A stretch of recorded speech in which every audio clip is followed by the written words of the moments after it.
یہ کہ بغیر بسم اللہ پڑھے بھی اگر کسی نے وضو کر لیا تو طہارت حاصل ہو جائے گی۔ کیسے حاصل ہوگی؟ عبارت سے ملاحظہ فرمائیں۔ وَأَمَّا وَجْهُ ذَلِكَ مِنْ طَرِيقِ النَّظَرِ، پیج نمبر 42 پر ہے، بالکل اخیر میں، پیج نمبر 42 کے سب سے آخری پیراگراف میں ہے۔ وَأَمَّا وَجْهُ ذَلِكَ مِنْ طَرِيقِ النَّظَرِ، اور رہا قیاس کے طریقے پر اس کی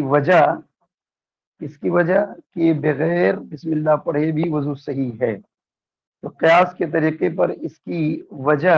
اور اس کا سبب فَإِنَّ رَأَيْنَا شِيَاءَ، تو بلا شبہ ہم نے چند چیزوں کو دیکھا۔ یہ لا یدخل جو لکھا ہوا یہاں پر، یہ یدخل کے بجائے اگر حاضر کا صیغہ ہوتا تو زیادہ معنی واضح ہوتا، جیسا کہ آگے بھی ہے کہ ہم نے چند ایسی چیزوں کو دیکھا کہ لا یدخل فیہا الا بکلام،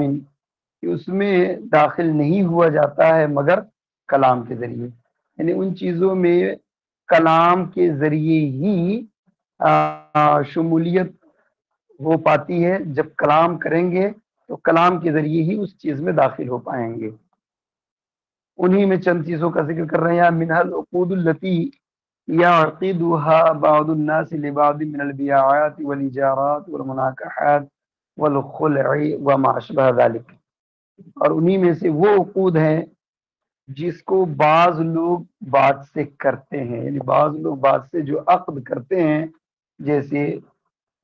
بیعات، اجارات، مناکحات، یعنی خرید و فروخت ہو یا اجارہ ہو یا نکاح کا معاملہ ہو یا خلا ہو یا اس کے مشابہ دیگر چیزیں، تو ان چیزوں میں بغیر کلام کے آپ داخل نہیں ہو سکتے۔ کلام یعنی کوئی جملہ ہوگا جس جملہ کے ذریعے ان چیزوں کو مکمل کریں گے، جیسے فَكَانَتْ تِلْكَ الْأَشْيَاءُ لَا تَجِبُ إِلَّا بِأَقْوَالٍ، بس یہ چیزیں واجب نہیں ہوں گی مگر اقوال کے ذریعے، یعنی یہ چیزیں اقوال کے ذریعے ہی واجب ہوں گی۔ وَكَانَتِ الْأَقْوَالُ مِنْهَا إِيجَابٌ، اور ان میں جو اقوال ہے وہ اقوال کیا ہوں گے؟ وہی اقوال، وَكَانَتِ الْأَقْوَالُ مِنْهَا إِيجَابٌ لِأَنَّهُ يَقُولُ، اور ان میں ایجاب جو ہے وہ اقوال یہ ایجاب ہے اس لیے کہ وہ کہے گا قد بیعتک، قد زوجتک، قد خلعتک، کہ اگر کوئی چیز بیچا تو کہے گا کہ میں نے آپ سے بیچا۔ نکاح اور شادی کا معاملہ ہے تو قد زوجتک، کوئی مؤنث کسی مذکر سے کہے قد زوجتک، یا مذکر مؤنث سے کہے تو قد زوجتک، اسی طرح قد خلعتک، کہ میں نے تجھ سے خلا کیا وغیرہ۔ فَتِلْكَ أَقْوَالٌ فِيهَا ذِكْرُ الْعُقُودِ، یعنی یہ ان میں سے فَتِلْكَ أَقْوَالٌ، تو یہ ایسے اقوال ہیں جن میں عقود کا ذکر ہے، یعنی عقود کو ذکر کیا گیا، میں نے خریدا، میں نے بیچا، میں نے نکاح کیا، میں نے قبول کیا وغیرہ، اس طرح کے جملے ہوں گے جس کو جو رکن ہوتے ہیں، عقود کے رکن ہوتے ہیں، ایک ایجاب اور ایک قبول، تو ان ارکان کے بغیر آئی جاتی، وجود میں نہیں آتی، اور یہ ارکان کیا ہوتے ہیں؟ کلام ہوتے ہیں، اقوال ہوتے ہیں۔ تو یہ چند چیزیں تو ایسی ہے کہ چند چیزیں ہم نے ایسی پائی کہ جن میں بغیر کلام کے داخل نہیں ہو سکتے۔ اسی طریقے سے وَأَشْيَاءَ تَدْخُلُ فِيهَا بِأَقْوَالٍ وَهِيَ الصَّلَاةُ وَالْحَجُّ، اور فرماتے ہیں کہ اور چند دوسری چیزیں ہم نے دیکھا تدخل فیہا، کہ جس میں آپ داخل ہو سکتے ہیں اقوال کے ذریعے، وہی الصلاۃ والحج، اور جیسے نماز ہے، حج ہے۔ فتدخل فی الصلاۃ بالتکبیر، تو نماز میں آپ داخل ہوں گے تکبیر کے ذریعے۔ وفی الحج بالتلبیہ، حج میں داخل ہوں گے تلبیہ کے ذریعے۔ فکانت تکبیر فی الصلاۃ، تو نماز میں تکبیر، و تلبیۃ فی الحج، اور حج میں تلبیہ، رکن من ارکانی امام، ان کے دونوں ارکان میں سے ایک رکن ہے، یعنی حج ہو یا نماز ہو ان کے ارکان میں سے، ان دونوں کے ارکان میں سے ایک رکن ہے۔ یہاں ابھی اتنی باتیں بتائی، صرف ابھی نتیجہ بعد میں آ رہا ہے، ابھی صرف اس میں اتنی باتیں بتائی کہ چند طرح کی چیزیں ہم پاتے ہیں جن میں یا تو ایجاب و قبول ہوتا ہے، تو ایجاب و قبول کے ذریعے، ایجاب و قبول کے ذریعے جو کلام، جو جملہ، جو قول ہے وہ بولنا پڑتا ہے، پھر جا کر کے ان چیزوں میں داخل ہوتے ہیں یا وہ چیزیں حاصل ہوتی ہیں۔ چند دوسری چیزوں کو دیکھا کہ اس میں چلیے دو طرف سے تو معاملہ نہیں ہوتا، لیکن ایک طرف سے قول کے ذریعے اس میں دخول ہوتا ہے، جیسے نماز ہے یا حج ہے، تو نماز میں داخل ہونے کے لیے اللہ اکبر تکبیر تحریمہ کہنا ضروری، بغیر تکبیر تحریمہ میں نماز میں داخل نہیں ہو سکتے۔ اسی طرح حج میں تلبیہ کے بغیر نہیں ہوں گے، تو تلبیہ کہہ کے داخل ہوں گے، تو یہ سب کیا ہے؟ یہ ارکان ہوں گے۔ یعنی جب ہم ان دو چیزوں کو دیکھا ہم نے، تو ہم نے اور رجوع کیا مزید، پھر ثم رجعنا الى التسمیۃ فی الوضوء علی هل تشبہ شیئا من ذلک، پھر ہم نے وضو میں بسم اللہ کی طرف پلٹا، بسم اللہ کی طرف ہم پلٹے لوٹے، دیکھے کہ کیا ان میں سے یہ کسی چیز کے مشابہ ہے، یعنی وضو میں بسم اللہ پڑھنا مذکورہ چیزوں میں سے کسی کے مشابہ ہے یا نہیں ہے۔ فرأیناہا، تو ہم نے تسمیہ کو دیکھا، بسم اللہ پڑھنے کو دیکھا، کیا دیکھا؟ کہ غیر مذکور فیہا ایجاب الشیء، کہ اس میں شے کا ایجاب مذکور نہیں ہے، یعنی وضو میں جو بسم اللہ پڑھنا ہے یہ شے کے لیے ایجاب نہیں ہے، تو اس میں شے کا ایجاب مذکور نہیں ہے۔ کما کان فی النکاح والبیوع، جیسا کہ نکاح اور بیوع میں ہے، نکاح ہے، بیوع ہے، تو ان میں کیا ہے؟ ایک ایجاب ہوتا ہے، قبول ہوتا ہے، تو اس میں ایجاب پایا جاتا ہے۔ فخرجت التسمیۃ لذلک من حکم ما وصفنا، لہذا تسمیہ یعنی بسم اللہ پڑھنا اس حکم سے جو ہم نے بیان کیا، تو بیان کردہ حکم سے بسم اللہ پڑھنا اس کی وجہ سے خارج ہو گیا، کیونکہ بسم اللہ پڑھنا یہ ایجاب نہیں ہے۔ جب ایجاب نہیں ہے، جیسے نکاح میں اور بیوع میں ایجاب ہوتا ہے، تو جب یہ ایجاب نہیں ہے تو مذکورہ حکم سے بسم اللہ پڑھنا خارج۔ ولم تكن التسمیۃ ايضا رکنا من ارکان الوضوء كما كانت التکبیر رکنا من ارکان الصلاۃ وكما كانت التلبیۃ رکنا من ارکان الحج، اور بسم اللہ پڑھنا ان وضو کے ارکان میں سے کوئی رکن بھی نہیں ہے، جیسا کہ تکبیر تحریمہ نماز کے ارکان میں سے ایک رکن ہے، اور تلبیہ کہنا حج کے ارکان میں سے ایک رکن ہے، تو اس طرح سے بسم اللہ پڑھنا یہ رکن نہیں ہے۔ فخرج ایضا بذلك حکمها من حکم التکبیر والتلبیہ، لہذا بسم اللہ پڑھنا حکمها، تو اس کا حکم تکبیر اور تلبیہ کے حکم سے بھی خارج ہوگا، تو اسی وجہ سے تکبیر اور تلبیہ کے حکم سے بھی بسم اللہ پڑھنے کا حکم الگ ہو گیا، کہ یہاں رکن ہے اور وضو میں بسم اللہ رکن نہیں ہے۔ فبطل بذلك قول من قال انه لا بد منها في الوضوء، اسی وجہ سے ان لوگوں کا قول باطل ہو گیا جنہوں نے یہ قول کیا کہ وضو میں تسمیہ یعنی وضو میں بسم اللہ پڑھنا ضروری ہے، تو جنہوں نے یہ کہا کہ وضو میں بسم اللہ پڑھنا ضروری ہے تو ان کا قول باطل ہو گیا۔ ایسے ہی کما لا بد من تلک الاشیاء، جیسا کہ یہ چیزیں ضروری ہیں، جیسا کہ یہ چیزیں کما لا بد من تلک الاشیاء، جیسا کہ یہ چیزیں ضروری ہے فیما یعمل فیہ، اس میں جس میں عمل کیا جاتا ہے، تو جس طریقے سے حج یا نماز میں تکبیر تحریمہ ضروری ہے، یا جس طرح سے نکاح وضو وغیرہ میں ایجاب اور قبول ضروری ہے، اس طریقے سے بسم اللہ پڑھنا وضو میں ضروری نہیں ہے۔ لہذا بسم اللہ کا حکم جو بیع، اجارہ، مناکحہ، خلا وغیرہ کے حکم کی طرح بھی نہیں، اسی طرح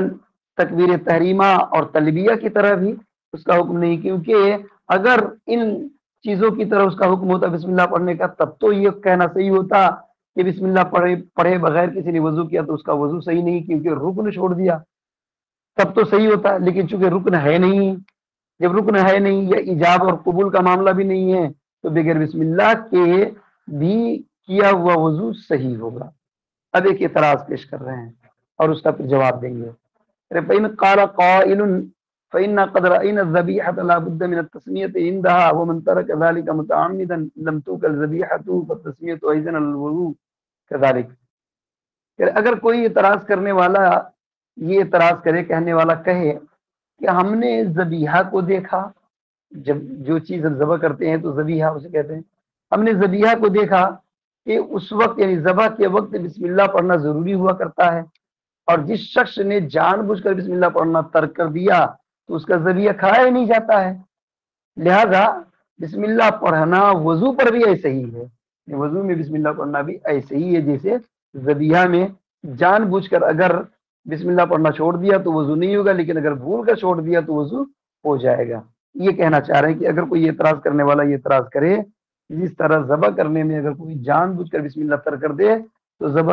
ذبیحہ کو نہیں کھایا جاتا ہے، اور اگر بھول کر کرے مومن ہے تو مانا جاتا ہے کہ چلیے مومن ہے تو ان کے دل میں بسم اللہ ہوگا، لہٰذا اس کو حلال مان لیا جاتا ہے۔ کرے اسی طریقے سے وضو میں بھی کہیے کہ وضو میں جب اگر کوئی جان بوجھ کے بسم اللہ ترک کر دے تو اس کا وضو صحیح نہ ہو، لیکن بھول کے ترک ہو جائے تو اس کا وضو صحیح ہو جائے۔ یہ اعتراض کیا، اس اعتراض کا جواب قیل له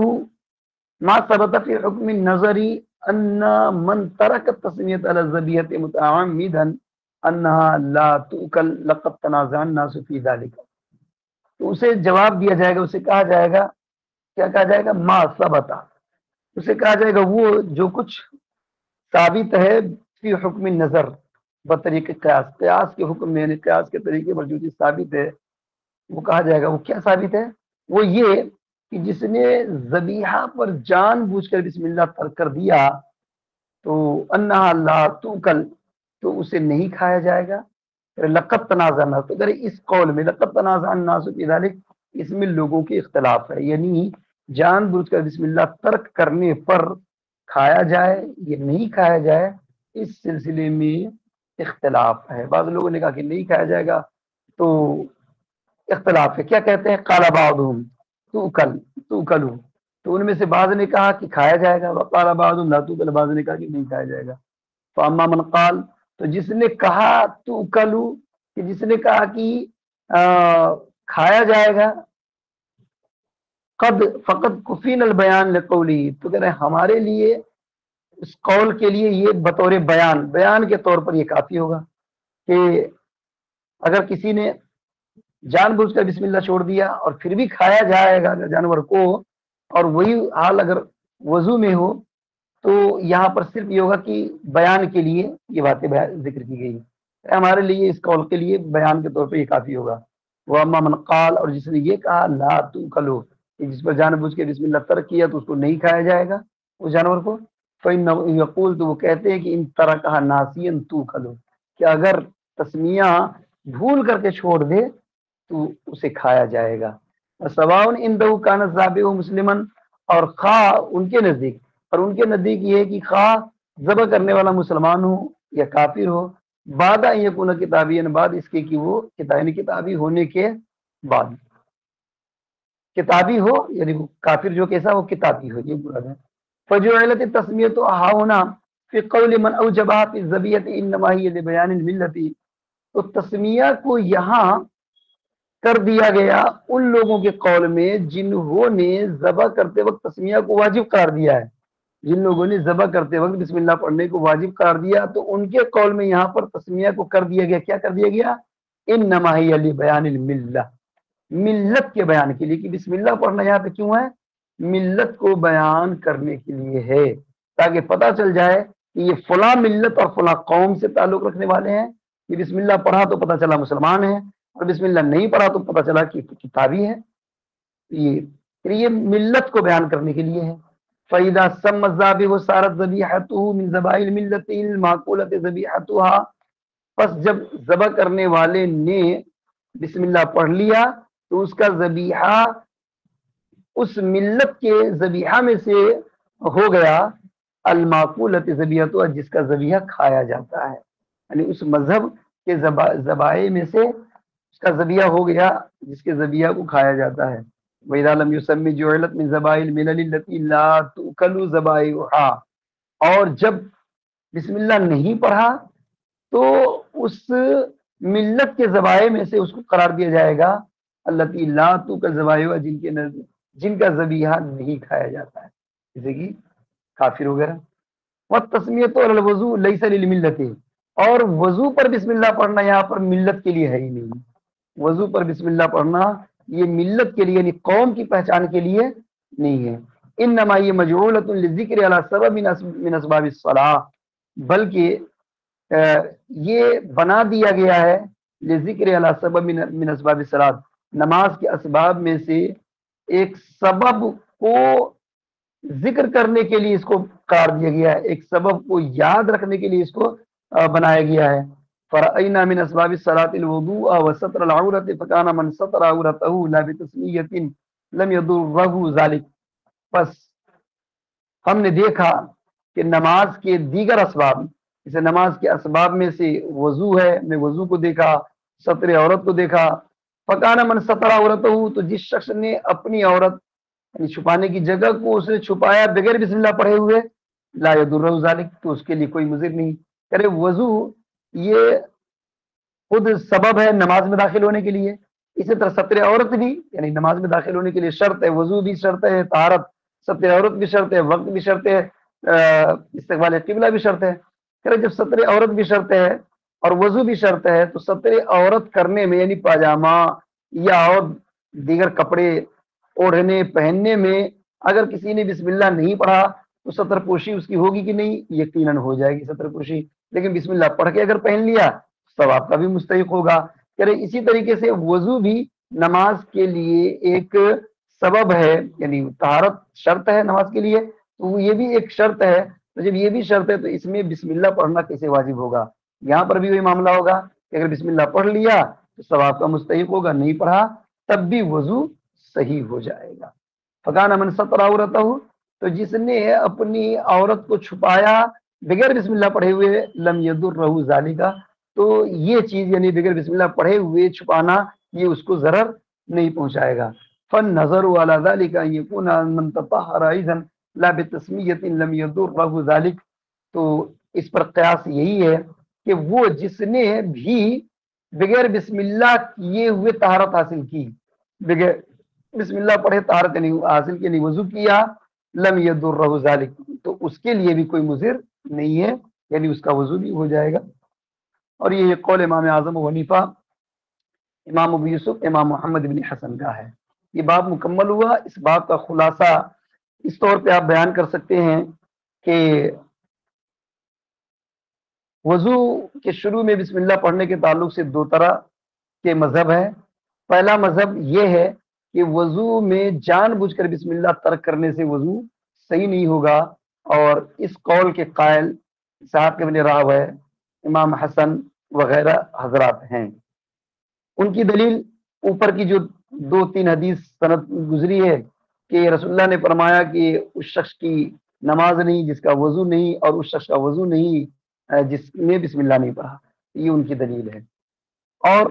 ان کے مقابلے میں دیگر تمام ائمہ، یعنی چاروں ائمہ اربعہ ہو گئے، یہ چاروں ائمہ ہو گئے، اور احناف میں بھی سے بھی تمام، ان سب کا قول یہ ہے کہ بسم اللہ جس نے وضو کرنے سے پہلے نہیں پڑھا تو اس نے برا کیا، پڑھنا چاہیے،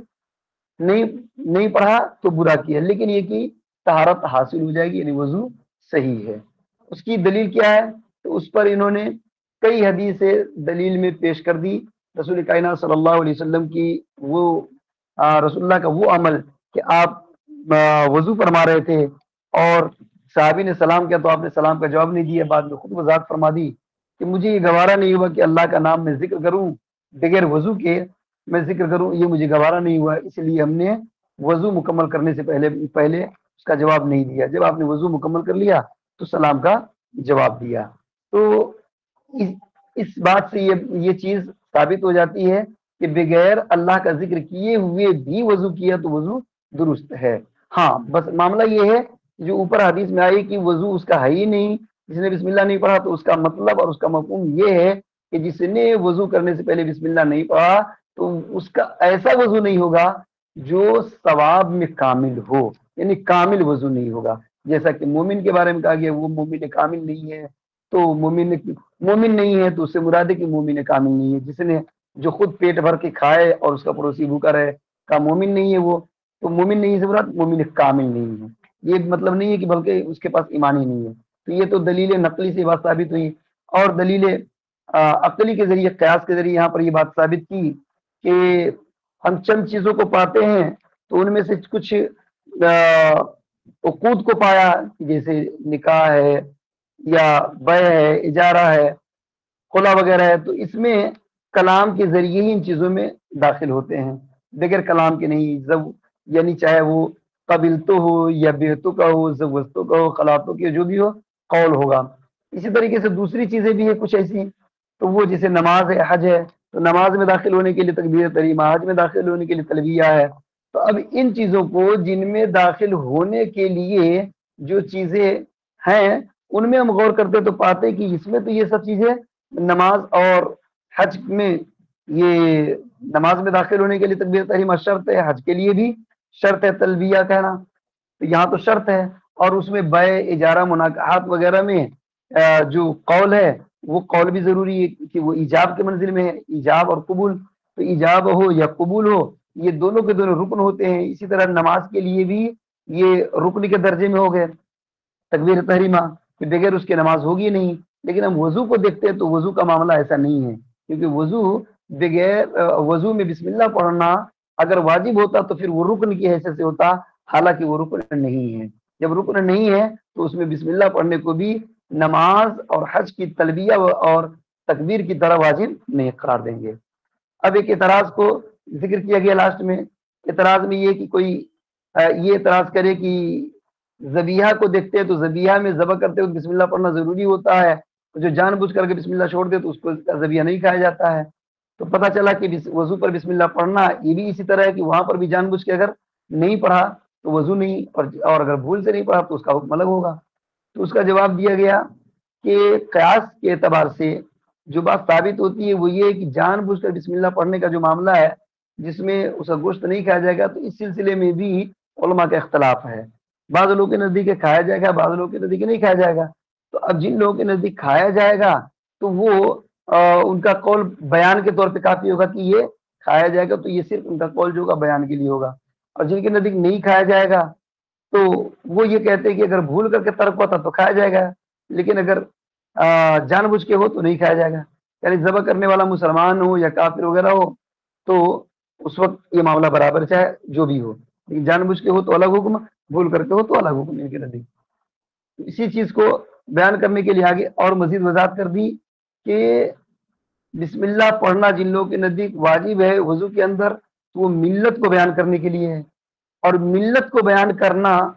یہاں پر وضو میں بسم اللہ پڑھنا یہ ملت کے بیان کے لیے ہے نہیں۔